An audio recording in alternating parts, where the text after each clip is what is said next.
Halo, selamat sore teman-teman. Makasih udah Sore, meluangkan Kak. waktunya untuk mengikuti kelas menulis dari Suaka Institute ini. Jadi yang udah dijelasin sama MC dan moderator Dia dan Fajar bahwa hari ini sore ini kita akan sharing lah tentang menulis opini. Silakan Fajar itunya apa namanya PPT. Gak asing kan teman-teman sama opini kalau di koran-koran atau kalau teman-teman sering baca di Suaka Online, opini itu biasanya kolom. Nama rubriknya ya, itu kolom. Jenis tulisannya opini ya. Banyak orang menyebutnya penulisan, itu kolom. Penulisnya disebut kolumnis. Nah, opini itu apa? Opini itu sebenarnya ya ekspresi verbal kita, ekspresi verbal sesuatu yang kita yakini dan dituangkan dalam tulisan. Kalau di PowerPoint itu ya, kalau menurut Tempo sih, itu menurut Tempo ya, pelatihan yang pernah aku ikuti di Tempo, opini itu bisa berbentuk persepsi, saran, ide, argumentasi, hipotesis, dan seterusnya. Nah, dari argumentasi itu biasanya teman-teman kalau untuk menulis opini ya tinggal ditulis tapi dengan cara yang sistematis dan logis. Nah, opini kan senjatanya argumentasi. Di situ argumentasi teman-teman mesti kuat karena opini beda dengan sastra. Ketika sastra itu pengarang sudah mati, kalau opini itu pengarang tidak akan pernah mati karena kita bertanggung jawab atas tulisan kita bertanggung jawab atas argumentasi-argumentasi yang udah kita tuliskan dan dipublikasikan sama media yang teman-teman tuju gitu. Next, Jer. Terus kenapa sih kita mesti menulis opini? Yang pertama jelas untuk mengasah otak. Opini tentu saja berbeda dengan berita. Ketika berita itu kita mengolah dan menyajikan data, opini itu ya benar-benar analisis kritis kita terhadap suatu, terhadap kejadian, terhadap fenomena. Terus kedua tuh menajamkan pikiran. Nah, menajamkan pikiran yaitu dari yang argumentasi-argumentasi yang tadi kita bentuk atau yang kita tulis. Penajaman pikiran dari mana? Ya dari apa yang kita konsumsi, apa yang kita baca sehari-hari, buku, berita pun ya bukan cuma berita-berita strike news, karena strike news kan hanya pengolahan atau penyajian data ya. Sekali-kali baca liputan-liputan investigasi atau kolom-kolom yang memang ada di media. Setiap media pasti menyediakan kok rubrik kolom. Biasanya mereka memang membuka untuk kontributor, tapi ya gitu persaingannya kan ketat, gak semua kontributor bisa nulis di media-media utamanya media mainstream gitu. Kalau teman-teman punya ide dan punya gagasan atau kadang karena kita nggak pernah nulis di media tapi benar-benar pengen nyoba, coba dulu aja di tingkat pers mahasiswa, di Suaka atau di website manapun yang teman-teman tahu untuk mengasah diri gitu. Bahwa tulisan kita tuh layak dibaca orang, bahwa tulisan kita itu memang penting untuk dikonsumsi orang. Nah, tulisan-tulisan opini ya memang kebanyakan tuh kayak mengarahkan atau membuka perspektif baru, terus selalu ada hal-hal yang baru dari tulisan opini. Aku lupa nggak masukin contohnya. Terus judul yang ibuisme dan menjadi ibu itu kan beda ya. Ibu apa, terus menjadi ibu apa, ibuisme itu juga apa. Ibuisme kan paham yang memang dikonstruksi oleh Orde Baru untuk mendomestikasi perempuan ya.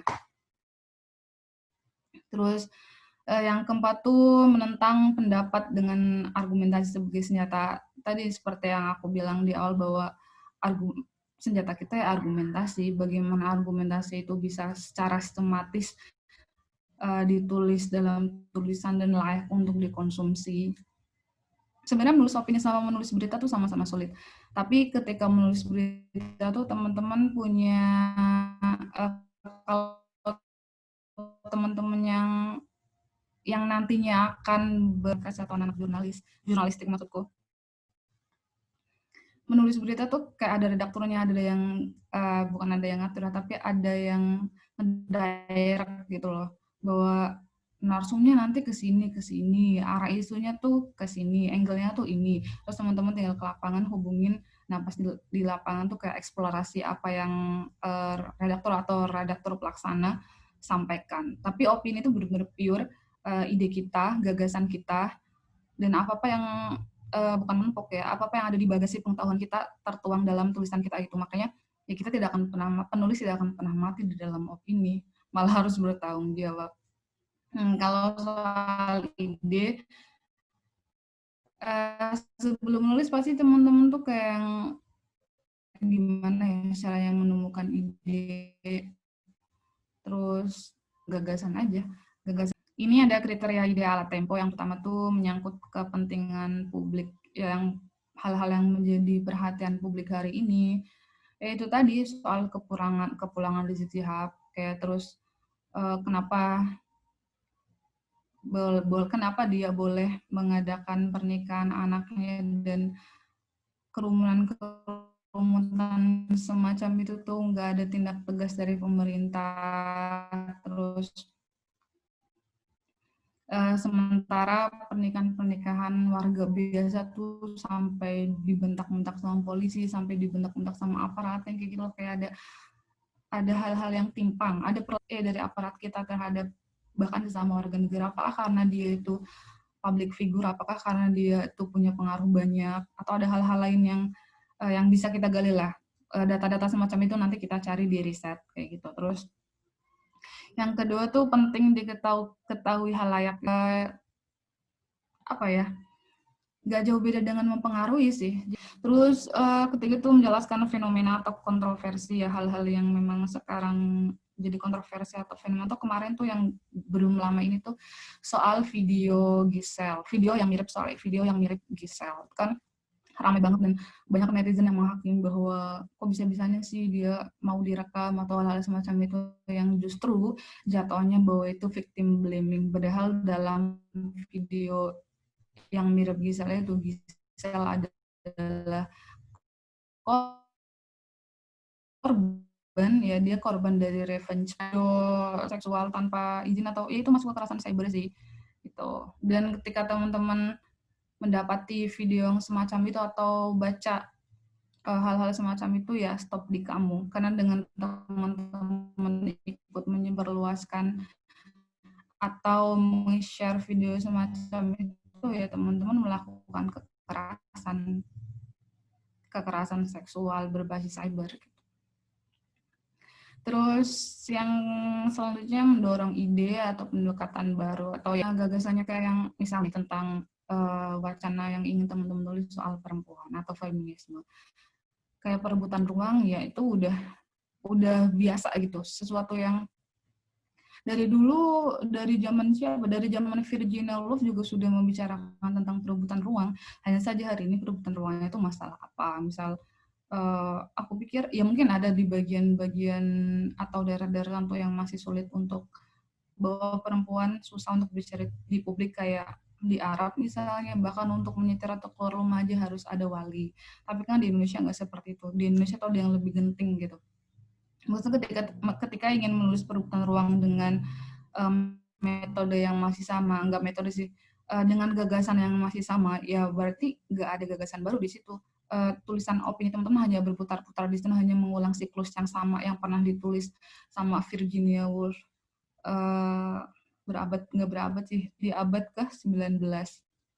Jadi Virginia Woolf itu salah satu sastrawan juga, dia juga feminis, yang dia ngomongin perebutan ruang dan soal politik sih, politik perempuan gitu.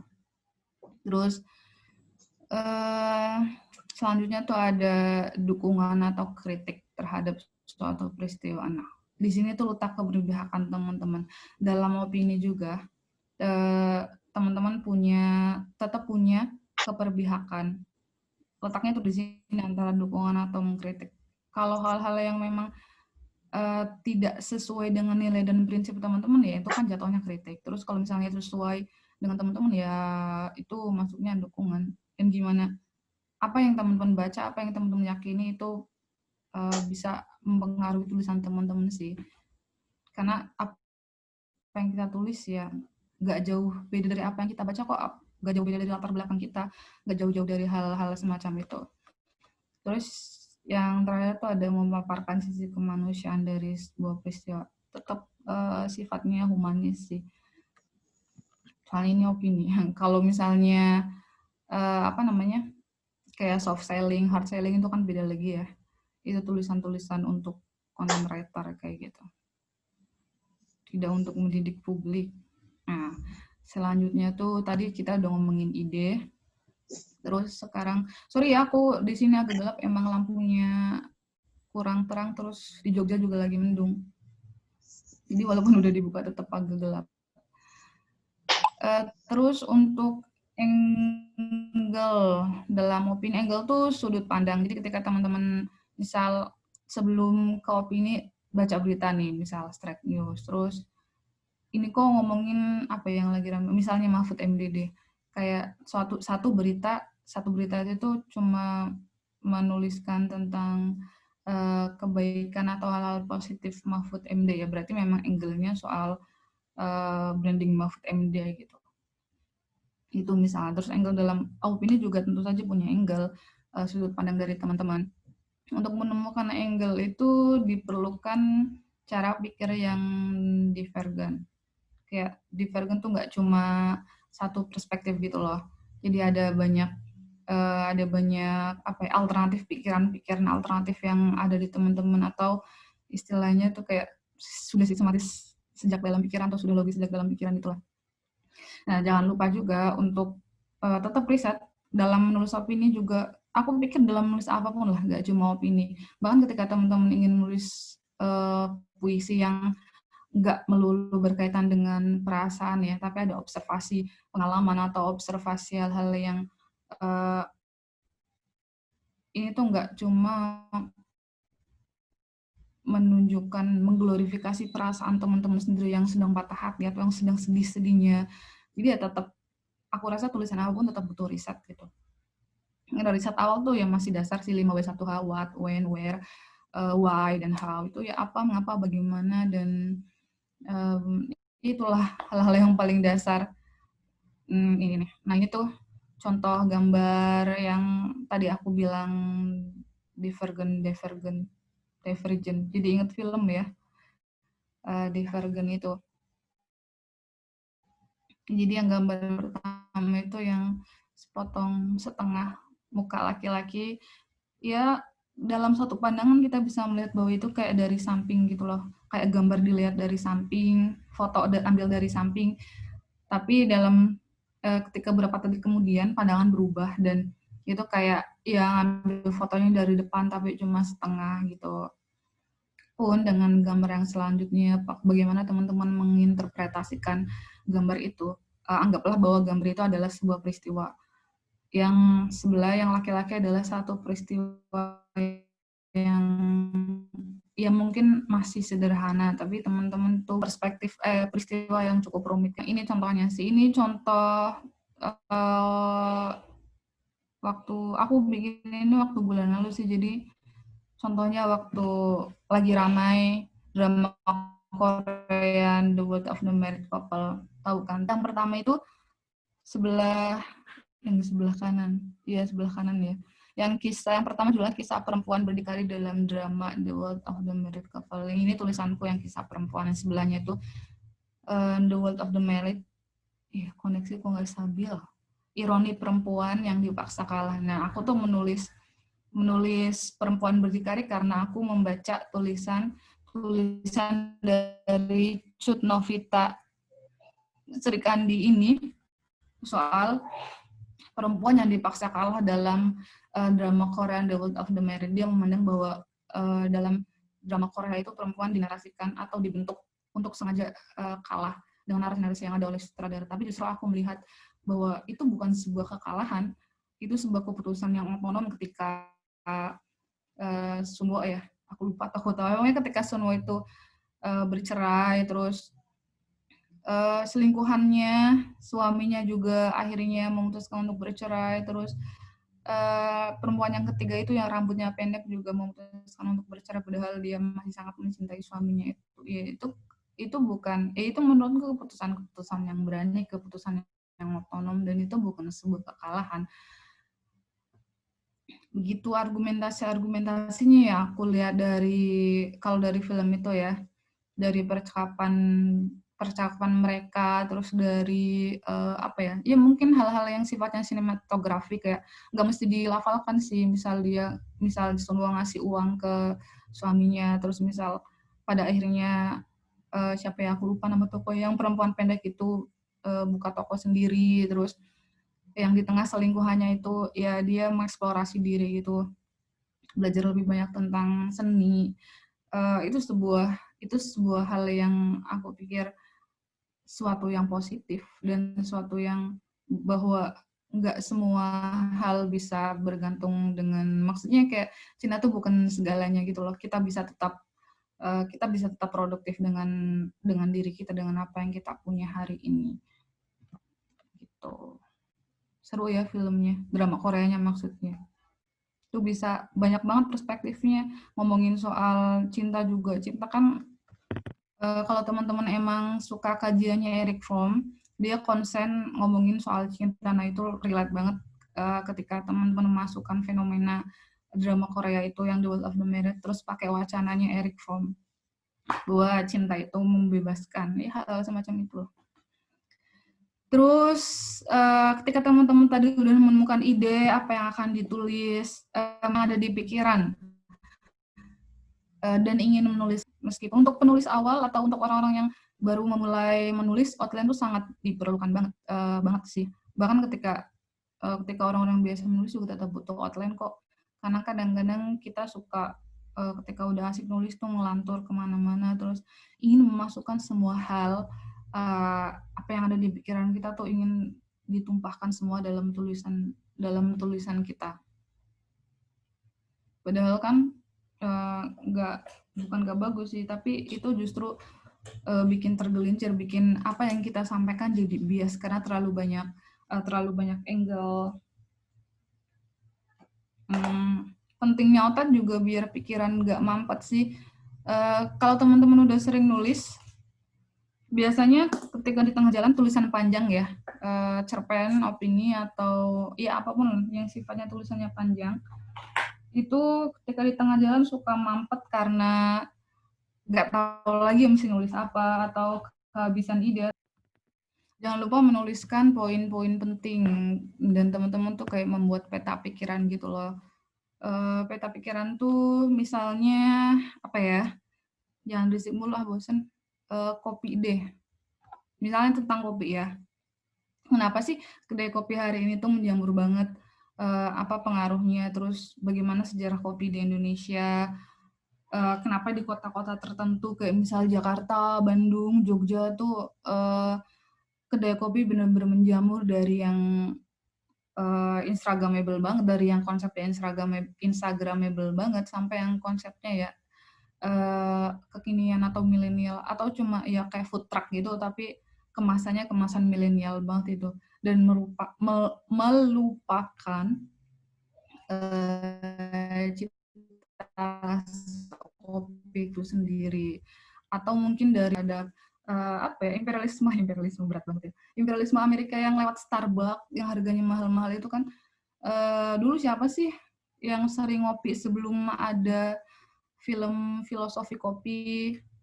Atau dulu siapa sih yang sering muncak sebelum ada film 5 cm? Ya kita nggak bisa memungkiri bahwa media juga turut berkontribusi pada apa yang sekarang ramai atau pada budaya-budaya populer ini gitu loh. Kalau teman-teman tertarik dengan kajian budaya populer, bisa banget baca Kal Popular. Aku lupa judulnya. Tapi yang pasti Popular Culture atau kaji hal-hal yang populer ya. Kalau pengen lebih serius banget kayak tadi bahwa munculnya atau menjamurnya kedai kopi itu ya perlawanan terhadap kedai kopi asing ya, Starbucks, terus apalagi yang mix cafe gitu yang harganya nggak terjangkau oleh masyarakat kelas bawah gitu. tempat-tempat kayak gitu ya paling siapa sih, orang-orang perkotaan, orang-orang urban, terus orang-orang kelas menengah pun kelas menengah atas gitu, kayak kelas menengah yang biasa gitu, kelas menengah cukup ya masih mikir lagi untuk membeli hal-hal semacam hal-hal kopi dengan seharga 1 gelas sampai 57, ya ya mungkin kalau pecinta kopi itu hal yang biasa ya, tapi bagi aku sendiri, walaupun aku suka kopi, ya tetap aja itu mahal kalau misalnya keseringan kayak seminggu sekali harus ngopi dan harus di tempat itu gitu. Terus, nah ini riset. Nah riset tuh aku lupa memasukkan. Jadi aku masih bisa enability nggak sih? Selain tadi soal 5W1H, itu tuh ada metodenya namanya CRAP. CRAAP. Jadi CRAP itu pertama kurensi itu kebaruan informasi. Jadi apakah tulisan yang teman-teman tulis tuh mengandung informasi yang baru atau perspektif baru lah minimal, atau ya udah cuma mengulang, atau kayak yang tadi aku bilang mengulang siklus yang pernah ditulis sama Virginia Woolf, misal perebutan ruang publik gitu. Terus yang kedua tuh ada akurasi ya ketepatan gitulah. Sama sih kayak berita. Terus ada purpose juga, purpose itu tujuan teman-teman nulis opini ini, apakah untuk mempengaruhi, apakah untuk ya untuk mendidik publik, atau untuk mengedukasi atau untuk kayak menjual produk tertentu gitu, kayak masuknya ke review gitu atau resensi. Tapi resensi pun aku pikir ya nggak menjual, karena kita ada mengkritik terhadap buku atau film atau karya lah yang jadinya bakal kita tulis itu. Oh iya, terus ada authority juga. Authority itu kualifikasi sumber informasi gitu. Jadi ketika teman-teman misalnya riset dari artikel-artikel bahwa media itu kredibel, jangan asal masukkan misalnya media yang ya nggak jelas gitu loh. Terus penulisan juga nggak jelas, dia track recordnya pengaruhi kualitas tulisan teman-teman dan gimana teman-teman dalam untuk mengumpulkan bahan-bahan sebagai pelengkap tulisan teman-teman, itu juga penting sih. Jadi CRAAP, C-nya currency, R-nya relevansi, A pertama tuh authority, A kedua tuh akurasi, terus P-nya tuh purpose, tujuan gitu. Nah ini tuh teknik menulis opini, sebenarnya nggak teknik juga sih. Ketika ngomongin teknik ya mau tidak mau teman-teman memang harus berlatih sesering mungkin, dan berlatih itu aku pikir nggak bisa kita paksain mesti kayak gini, mesti kayak gitu. Ada teknik menulis opini. Sebenarnya menulis opini ya nggak bisa dipaksakan harus seperti apa. Dan teman-teman rajin baca tulisan opini yang ada di media aja. Toh setiap media itu punya gayanya masing-masing, kok mereka juga punya selingkungnya masing-masing untuk membuat tulisan opini yang layak tayang di media mereka seperti apa. Soalnya Mojok dengan Indo Progress dan dengan Tirto itu otomatis berbeda. Teman-teman kalau misalnya baca Mojok kan bahasanya ringan banget ya. Dan ya itu bisa dibaca sama semua kalangan, sama anak SMA juga bisa. Maksudnya yang ketika membaca tulisan-tulisan di Mojok mereka bisa mengerti gitu tanpa perlu buka KBBI, tanpa perlu sharing, tanpa perlu browsing dulu ini maksudnya apa gitu. Tapi ketika menulis di Indo Progress ya bahasanya memang cukup berat karena memang mereka arahnya ke sana, ke kiri-kirian, hal-hal yang berbau Marxis, hal-hal yang menentang kelas. Kalau Mojok ya memang ngomongin hal-hal yang lagi ramai sekarang dan dikemas dengan cara mereka lah, yang sedikit nakal tapi banyak akal gitu.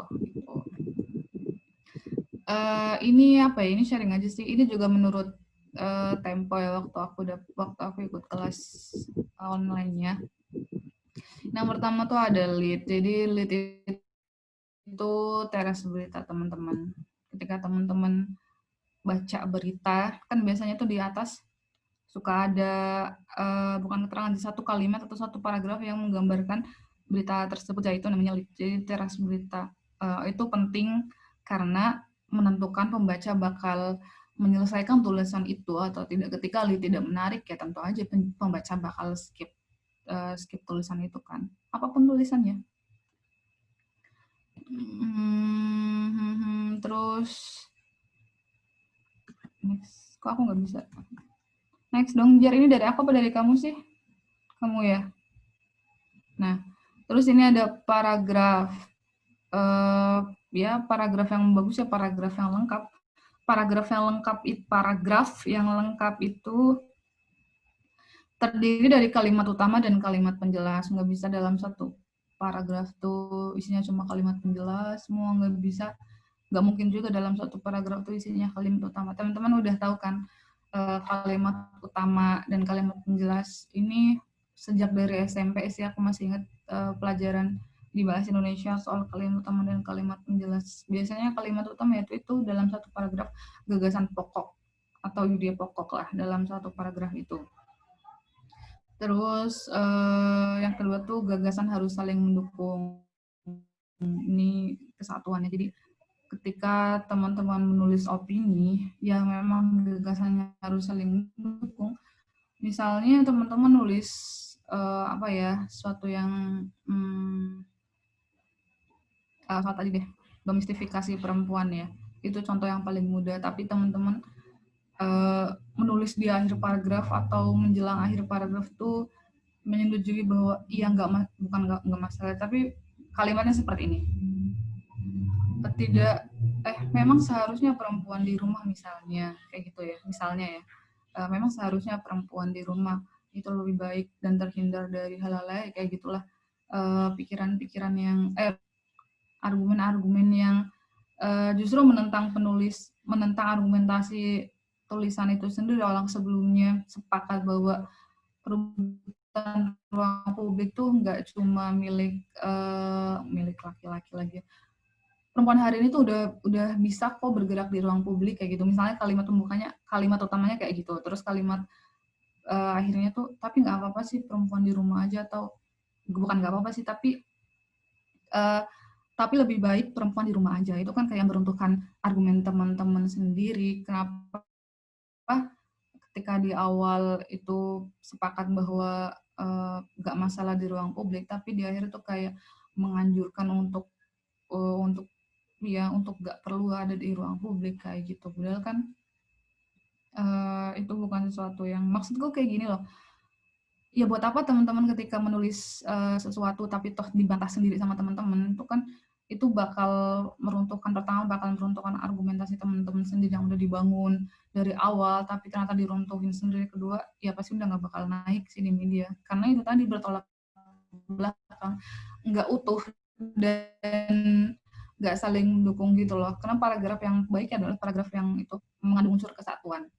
Yang ketiga itu ada padu.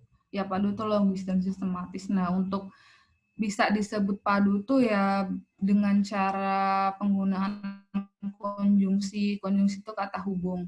Entah antar kalimat, entah interkalimat di dalam kalimat itu sendiri, atau antara anak kalimat dan induk kalimat gitu loh. Jadi anak kalimat dan induk kalimat tuh misalnya seperti ini. Fajar adalah mahasiswa UIN Bandung. Itu induk kalimat. Anak kalimatnya, setiap kuliah Fajar menggunakan jas alma mater berwarna biru dongker. Khas alma mater berwarna biru dongker. UIN Sunan Gunung Jati Bandung. Itu anak kalimatnya kayak gitu. Tapi jarang banget sih dalam satu paragraf terlalu banyak anak kalimat, itu jadinya nanti nggak efektif dan ya sia-sia aja gitu. Nah ini ciri paragraf yang baik tuh ya memiliki gagasan dengan penyampaian yang komunikatif. Apa ya? selalu ada keinginan dari penulis atau penulis awal deh yang ingin menyampaikan gagasan kita dengan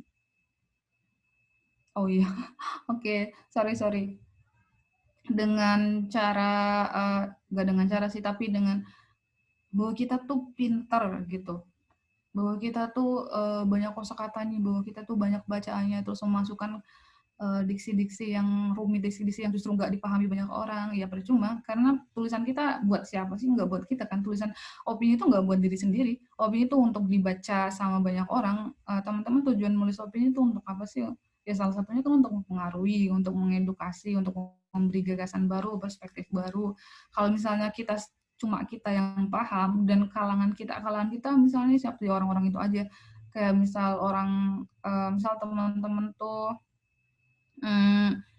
senang dengan kajian Islam, kajian keagamaan. Nah, terus teman-teman banyak memasukkan referensi-referensi yang bukan berbau agama, tapi referensi-referensi bahasa asing, bahasa Arab lah, yang cuma dimengerti sama teman-teman sendiri.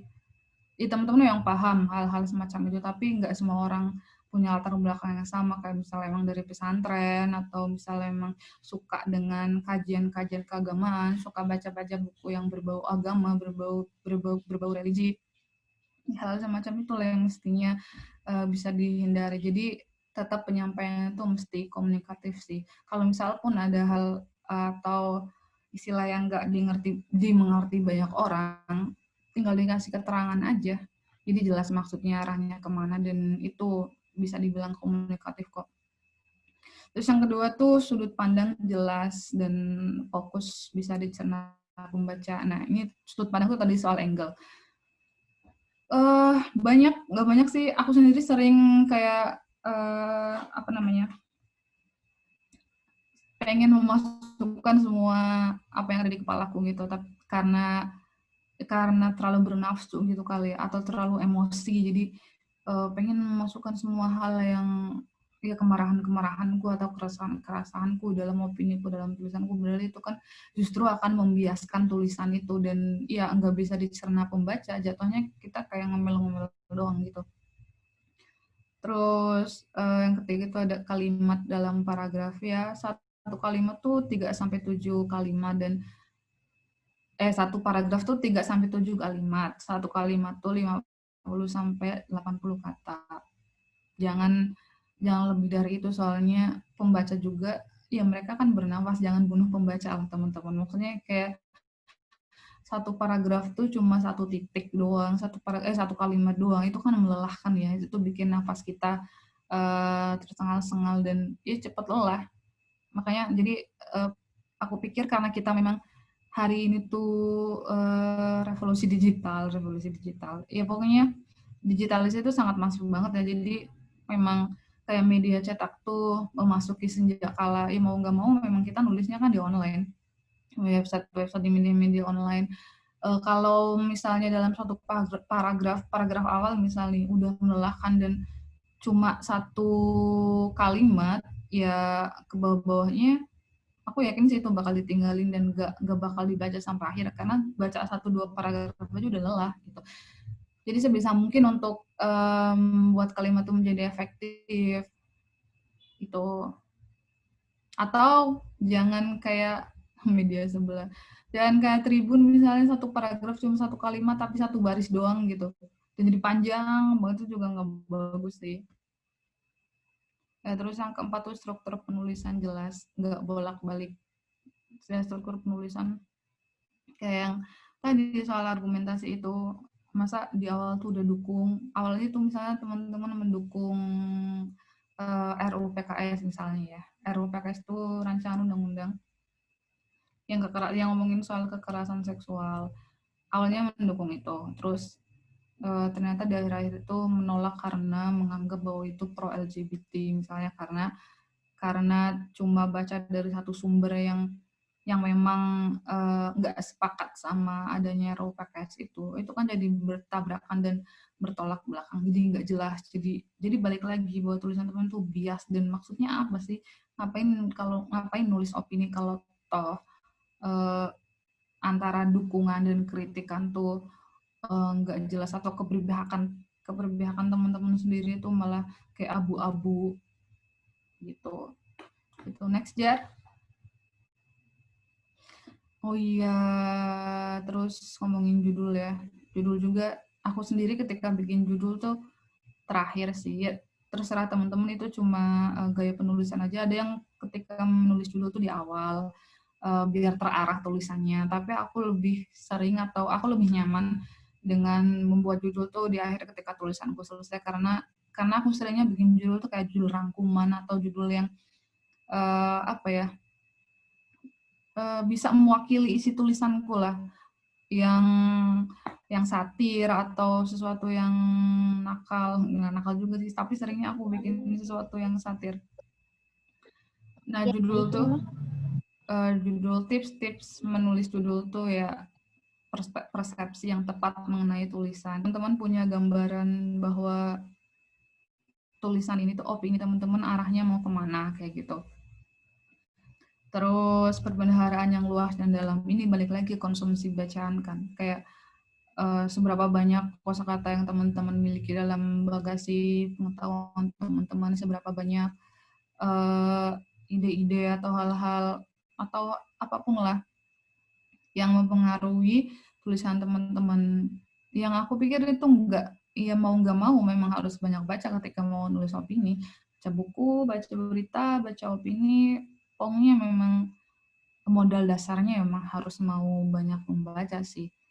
Terus yang ketiga tuh paham tentang struktur kalimat ya, tentang SPOK-nya bagaimana, terus penggunaan kayak sesederhana di yang dipisah dan di yang digabung, itu tuh sederhana banget ya, sederhana banget, tapi itu kayak masih ada yang misalnya luput, lupa, terus penggunaan tanda baca kayak punctuation gitu, punktuasi lah, yang nggak bisa meletakkan titik dua sama titik dua koma, apa fungsinya, apa gunanya, terus koma di mana, terus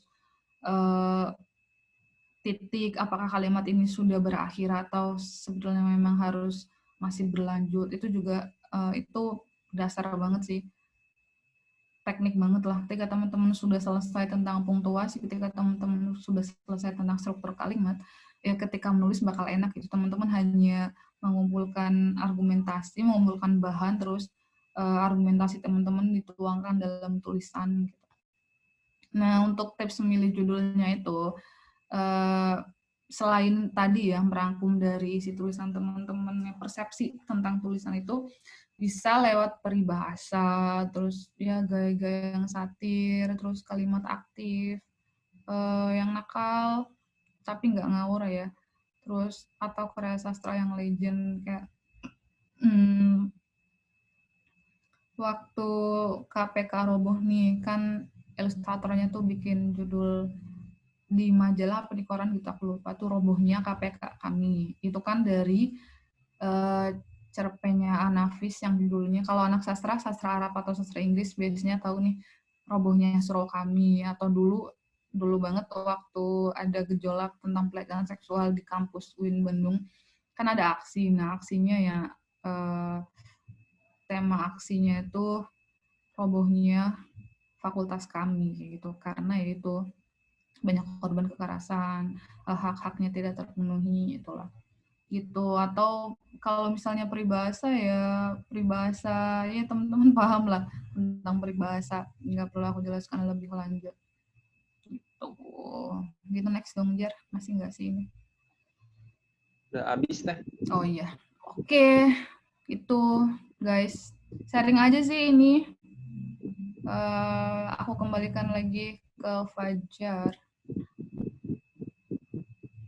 Terima kasih Tenisa atas penyampaian materinya. Silakan buat teman-teman yang ingin bertanya atau berpendapat bisa langsung berbicara atau via kolom chat. Bertanya. Oh, enggak. Suara saya sudah terdengar ya? Sudah. Saya ingin bertanya mengenai apakah perlu kita ketika menulis opini itu juga mencantumkan ahli, perkataan dari ahli gitu untuk memperkuat opini kita, atau mungkin kita juga mencari lain yang itu juga menguatkan opini kita. Terima kasih. Ada lagi yang mau bertanya? Ya, izin bertanya Bang. Siap, sok. Enggak. Pertama-tama perkenalkan, nama saya Muhammad Ade Wardana dari Universitas Maritim Raja Ali Haji Tanjung Pinang. Jadi pertanyaan saya itu terkait, tadi kan Kak Anissa jelaskan kalau opini itu harus komunikatif, karena gagasan yang kita berikan ini tidak hanya dibaca oleh satu kelompok atau beberapa orang saja gitu kan. Jadi harus komunikatif agar semua orang bisa mengerti. Lalu bagaimana dengan media-media yang memang arahnya ke sana, Kak? Maksudnya yang kayak saya sebutin juga tadi, Indo Progress, atau mungkin ya web yang semacam Indo Progress yang memang kajiannya agak berat gitu, dan semua orang mungkin nggak akan paham kalau memang nggak sering baca tentang kiri gitu kan. Jadi pertanyaannya, apakah kayak semacam Indo Progress itu bukan salah satu bentuk opini yang baik, atau seharusnya sih bagaimana sih Kak, maksudnya? Ya kira-kira gitu aja lah Kak. Terima kasih. Terima kasih Bang. Siap. Udah ada 3 pertanyaan teh. Pertanyaan pertama dulu dari Alfian teh. Apakah perlu ketika menulis opini kita menambahkan pendapat dari ahli untuk memperkuat opini kita? Oke, Alfian. Boleh banget ketika kita menambahkan pendapat dari ahli atau pakar untuk memperkuat opini kita. Aku juga pernah nulis tentang kekerasan seksual di kampus, dan waktu itu aku udah stop ke Rocky Gerung pas dia lagi mampir ke kampus ke UIN Bandung. Terus aku masukin aja pendapat dia bilang ya emang harusnya dibentuk kurikulum berbasis gender gitu, untuk memperkuat bahwa opiniku memang kampus mesti melek soal hal semacam itu gitu. Gak apa-apa kok kalau mau masukin itu asal masih relevan gitu. Dan namanya jelas gitu, Vian. Siapa yang bilang kayak gitu? Terus dalam rangka apa ketika kamu ngomong, ketika dia berbicara seperti itu? Apakah di YouTube? Apakah ketika kamu wawancara? Apakah ketika dia di kelas kayak gitu? Gitu. Ya, terima kasih Kak. Kalau semisal kita juga mengutip dari sumber berita lain misalnya ya Kak, itu gimana? Nggak apa-apa. Ya bisa kok ketika kita mengutip dari sumber lain asal kita masukkan medianya. Kayak semisal Alfian tuh mau masukin Tirto ya, dari Tirto misalnya, tulis aja melansir dari Tirto ID kayak gitu, atau berdasarkan laporan Tirto kayak gitu untuk menghindari plagiasi. Dan yes untuk menghindari plagiasi. Terus Kak kan nggak formal kayak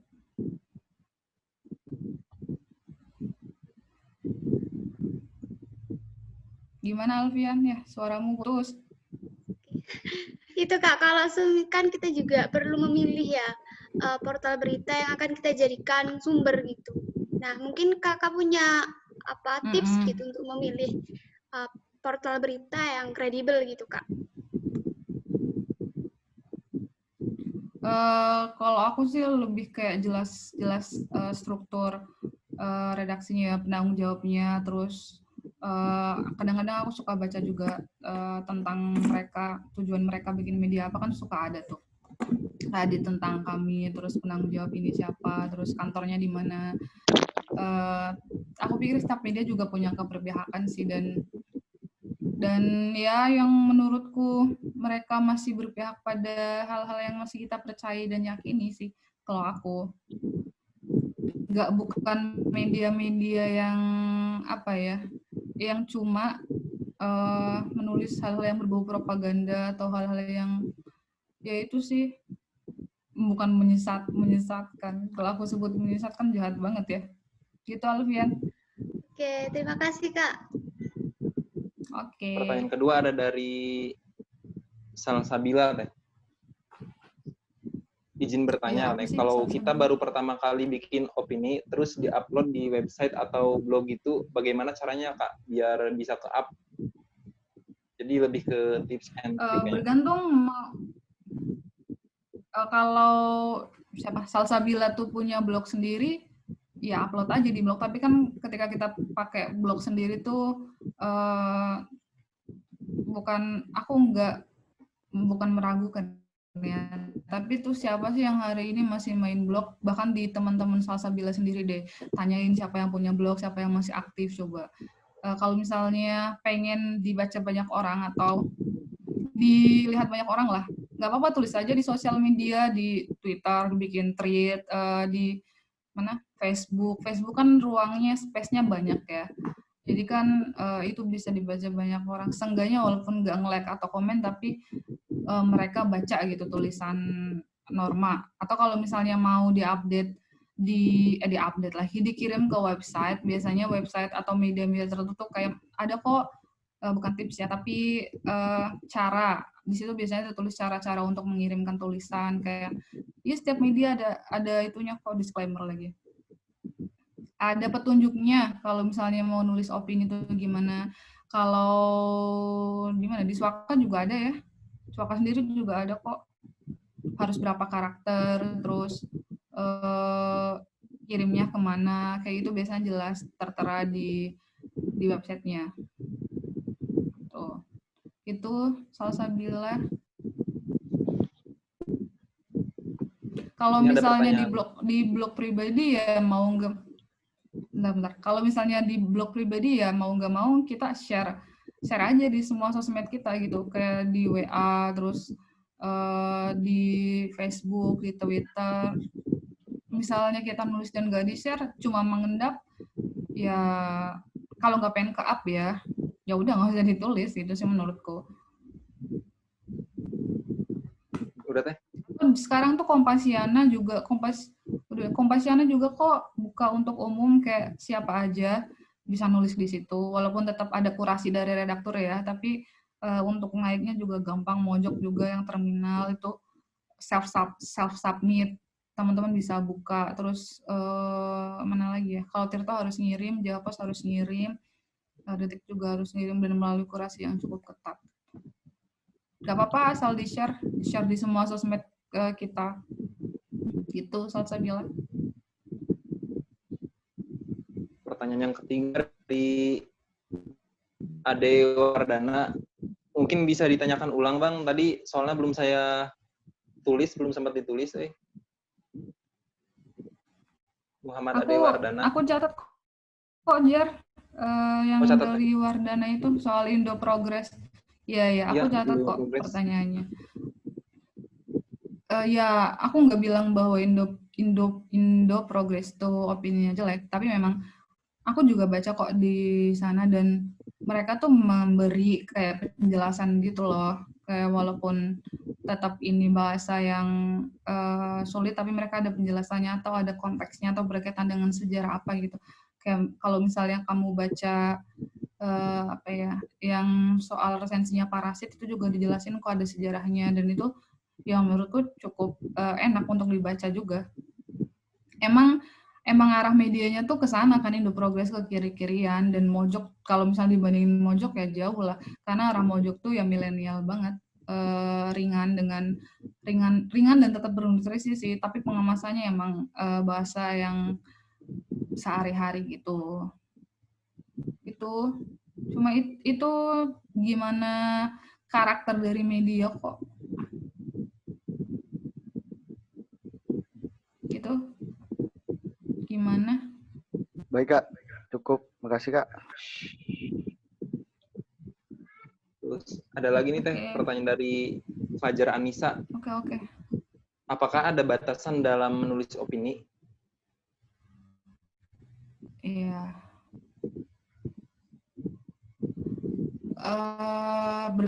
Soalnya tapi ternyata di-cut sama media, sama redakturnya, karena syarat menulis opini itu cuma 600 kata, misalnya ya, cuma 900 kata, 800 kata. Jadi teman-teman ketika mau mengirim di media tertentu, teman-teman mesti pahami bahwa syarat untuk menulis opini dari media yang teman-teman tuju itu berapa sih, dan apa aja sih, kayak gitu. Misalnya nggak semua tuh sampai 900 kata, misalnya cuma butuh 600 kata, atau malah ada media yang minimal 1.400 kata, minimal 1.000 kata. Jadi bergantung medianya.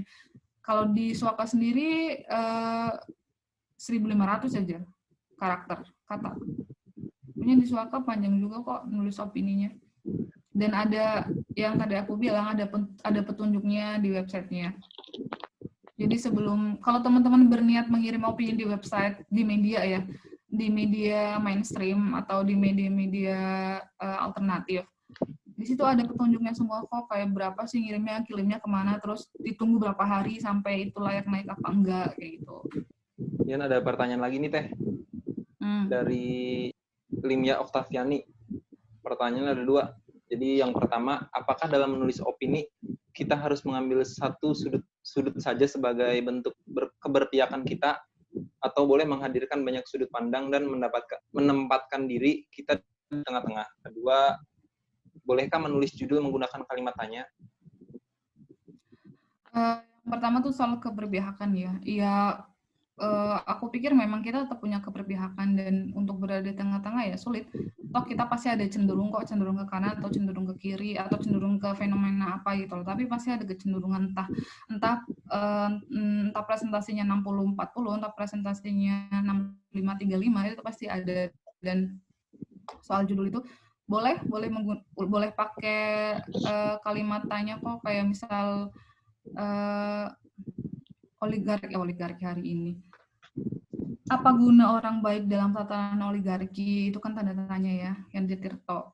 Ya, tulisan-tulisan 2 minggu lalu lah. Apa guna oligarki dalam tatanan politik Indonesia? Itu kan kalimat tanya, dan nggak apa-apa sih. Dan itu isinya penjelasan bagaimana oligarki berkelindan selama Indonesia berdiri, kayak gitu. Masalah satu sudut saja, aku mikirnya ini kayak bukan, ya satu sudut, satu angle, tapi kayak teman-teman tuh boleh bikin subtopik gitu loh. Kayak misalnya mau ngomongin soal sejarah deh, kayak boleh kok kalau bikin subjudul asal masih dalam satu topik yang sama gitu, masih mengerucut. Itu siapa sih tadi? Limia.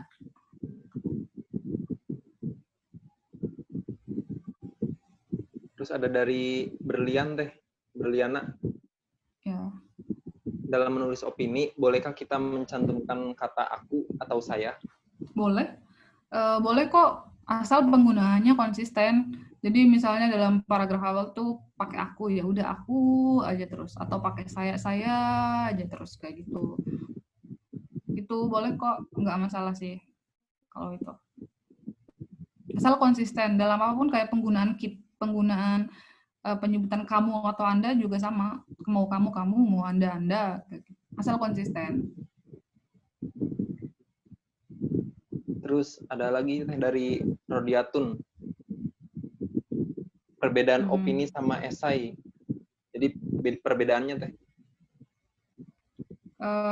Apa ya, kalau misalnya dari segi substansi mah sama aja sih, karena misalnya aku nulis di Mojok nih, Terminal Mojok, kayak mereka nyebutnya itu sebagai esai populer kayak gitu. Kalau misalnya kayak esai akademik gitu kan, itu ada akademik, ada esai populer atau artikel ilmiah kayak gitu kan. Artikel ilmiah ya kayak gitu, enggak artikel ilmiah juga opini, cuma opini yang mengandung unsur-unsur saintis gitu, hal-hal yang berbau ilmiah kayak gitu sih. Rodiatun sama-sama berisi argumentasi yang sistematis dan logis. Nampaknya masih ada waktu. Silakan buat teman-teman yang ingin bertanya lagi. Saya ingin menanggapi itu tadi yang yang berbau saintis itu ya, yang esai ya. Nah, itu kalau semisal kita di opini itu juga, soalnya biasanya saya tuh suka buka-buka jurnal gitu Kak. Nah itu gimana? Itu bisa digolongkan sebagai opini nggak kalau kita ngutip di jurnal gitu? Misal jurnal penelitian. Nggak apa-apa. Kalau jurnal masuknya kayak jadi bahan, siapa sih Alfian? Kalau jurnal kayak jadi bahan kita aja untuk memperkuat pendapat kita, memperkuat argumentasi kita. Menurutku justru bagus ketika kita banyak sumber gitu. Jadi tulisan kita kayak di misalnya sumber dari film pun bisa jadi sumber atau riset kita kok, dan bisa jadi bukan masukan ya, bisa dimasukkan ke dalam tulisan gitu. Film atau lagu bahkan bisa juga. Apalagi Terus Kak, jurnal bisa banget. Tapi kadang kendalanya tuh gini, ketika kita makin banyak baca juga kadang tuh jadi kan kadang pengen ini dimasukin juga dari bacaan ini kayaknya bagus bisa dimasukin juga. Nah, itu gimana tipsnya biar yang kita nggak melebar, kita nggak ngutip terlalu banyak gitu kan? Iya ya. Jadi kesannya tulisan kita, opini kita tuh kutipan doang ya. Iya. Tadi sih Alfian, aku tadi udah bilang bahwa jangan lupa kita bikin outline dan peta pikiran itu. Nah, peta pikiran ya fungsinya untuk menuntun kita untuk gak rakus atau bernafsu ingin memasukkan semua hal dan jadi membiaskan tulisan kita sendiri kayak gitu. Dan bisa dikumpulkan dulu nih, kita misalnya punya ide. Alfian lagi pengen nulis apa memang sekarang?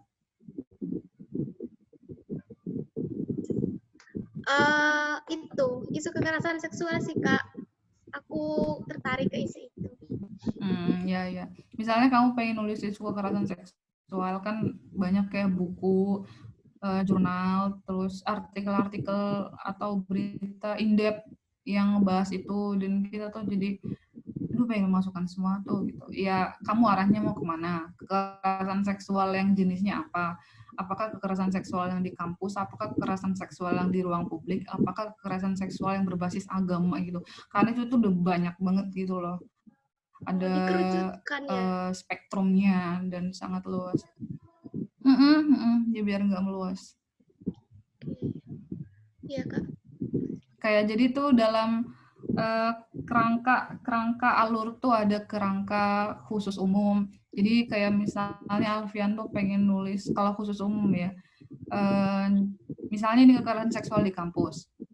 Terus kamu dapat narasumber yang mau cerita atau dapat riset, dapat bahan yang isinya tuh salah satu korban mau speak tentang kekerasan seksualnya, misalnya ya dia jadi seksual oleh salah seorang dosen, terus kamu tarik ke umumnya. Nah, umumnya tuh kampus-kampus mana aja yang pernah terjadi semacam itu, ya misalnya di USU, terus di UGM, terus di Salatiga, terus nanti di endingnya tuh kamu kayak ingin menggertak Kemendikbud bahwa sangat diperlukan sekali regulasi tentang kekerasan seksual atau kurikulum berbasis gender atau kurikulum berbasis HAM dan gender di tingkat kampus gitu. Itu Alfian. Terima kasih banyak Kak. Ya, sama-sama. Kita ada pertanyaan terakhir nih dari Zahra Siti. Bagaimana tips dari kakak untuk mengatasi keadaan write block pada saat menulis opini atau tulisan apapun? Writer's block ya. Writer's block tuh sebenarnya itu kondisi kelelahan kita sih. Maksudnya kita lelah secara mental, dan ketika mental udah lelah, pikiran pun jadi ikut lelah, dan kita nggak punya daya untuk bahkan untuk berpikir jernih pun kita susah, apalagi untuk menulis. Aku juga pernah mengalami hal semacam itu lah, dan ketika aku ada di posisi itu ya aku tinggal dulu. Maksudnya kayak aku perlu sesuatu yang bisa mengkatarsis diri aku nih, sesuatu yang bisa buat mood aku balik lagi, atau sesuatu yang bisa men-trigger otakku biar aku tetap mau nulis. Yang misalnya lihat buka sosmed terus isinya hal-hal yang bikin aku marah, terus aku jadi pengen melanjutkan lagi, kayak misal kekerasan terhadap orang-orang Papua, terus kekerasan terhadap perempuan, ketimpangan yang terjadi kayak gitu loh, atau upah buruh yang terlalu rendah gitu kan, itu sangat menjengkelkan ya. Maksudnya sesuatu itu bikin kita geram. Itu sih. Jadi ketika sebenarnya writer's block itu ya kita lelah secara mental, dan itu itu perlu ditanggulangi, bukan dengan apa ya, maksudnya ketika diri kita lelah secara mental nih, untuk bisa produktif dan menghasilkan satu tulisan tuh ya sulit sih. Siapa Zahra? Jadi kita mesti mengistirahatkan dulu otak kita dan kita mencari alternatif lain untuk bisa men-trigger diri kita atau otak kita bisa nulis lagi atau melanjutkan tulisan itu gitu. Atau kalau misalnya cara sederhana atau cara yang paling umum ya, kita catat dulu aja ide-ide yang ada di kepala kita mau nulis apa. Misalnya lagi jalan, atau aku tuh kalau aku sendiri ya, ide sering muncul ketika detik-detik pertama mau tidur. Jadi ketika aku mulai merem tuh, kadang suka ada ide yang muncul, bikin tulisan apa, kayak misalnya aku pernah nulis terhadap corona, kayak pejabat-pejabat yang enggak pejabat sih, orang-orang yang menanggapi corona secara sekis gitu loh. Aku pernah nulis itu dan tiba-tiba aja kepikiran kayak gitu pas mau tidur. Ya inspirasi kan muncul dari mana hidup nggak pengen, atau ketika butuh banget malah mau tidur atau lagi mandi suka muncul gitu. Catat dulu aja biar nggak lupa gitu, nanti dilanjut lagi.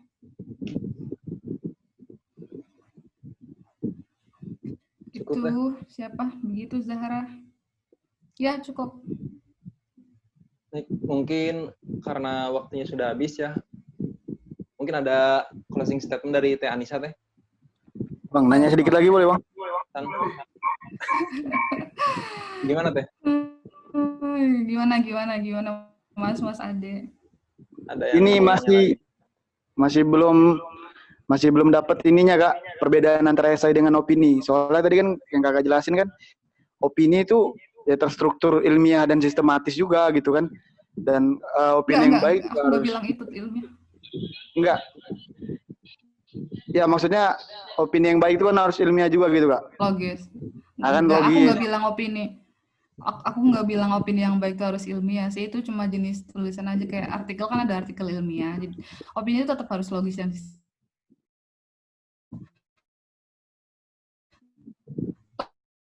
opini itu nggak semua opini itu membicarakan tentang hal-hal yang berbau ilmiah kan, malah seringnya kayak kondisi sosial kita, kondisi sosial, hal yang sifatnya menentang atau kontra narasi kayak gitu. Gitu sih Mas Ade. Iya, soalnya kadang di opini itu kan juga hampir sama kayak esai gitu Kak. Kadang ada subjudulnya juga, ada pendahuluan ada juga, penutup ada juga, kesimpulan atau pertanyaan dan segala macam kan. Kadang untuk memisahkan secara fundamental terkait esai dan opini ini kadang bingung nggak? Gimana tuh Kak?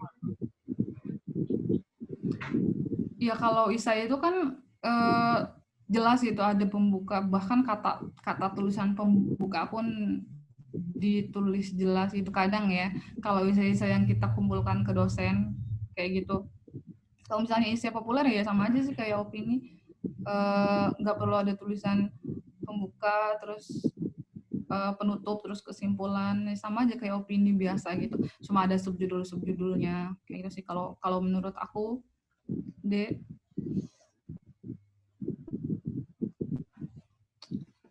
Oke Kak, makasih Kak. Oke. Yuk. Ada statement terakhir Teh atau pesan-pesan gitu Teh buat teman-teman?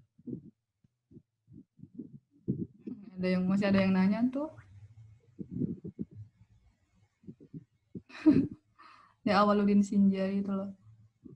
Pandangan kakak kalau kita nulis opini mengkritik pemerintah.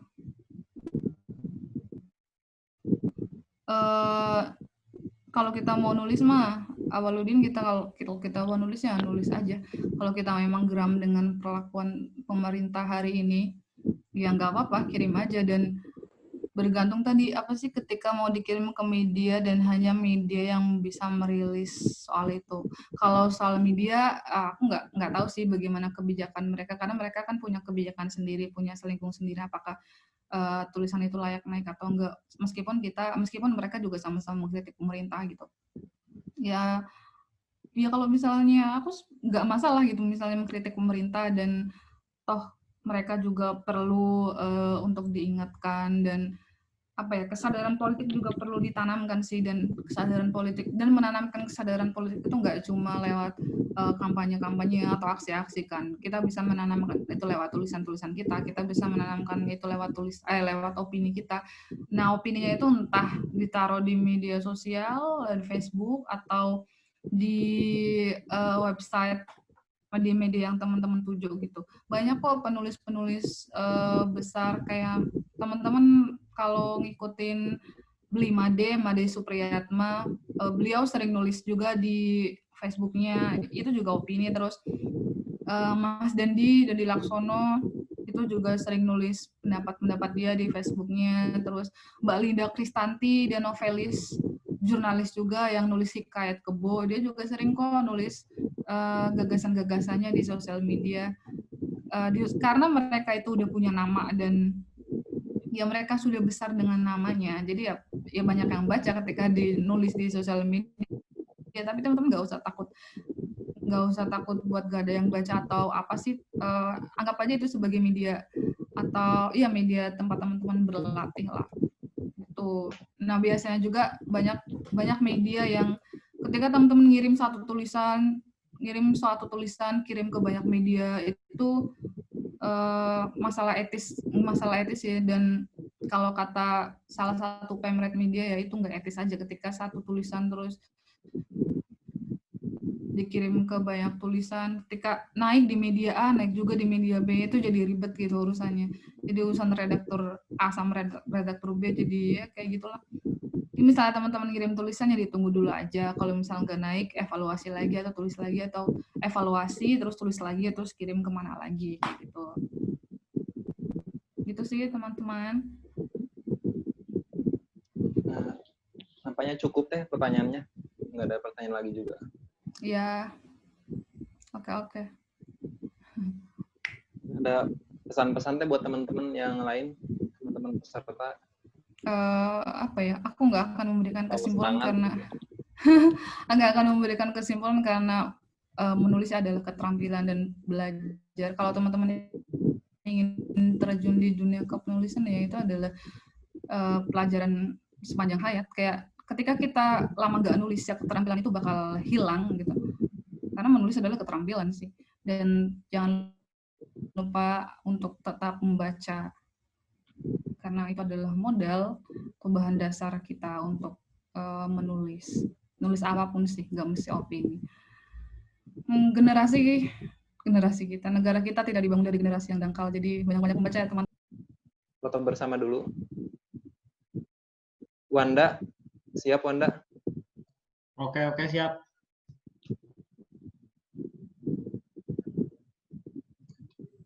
Siap ya, 1. Ya.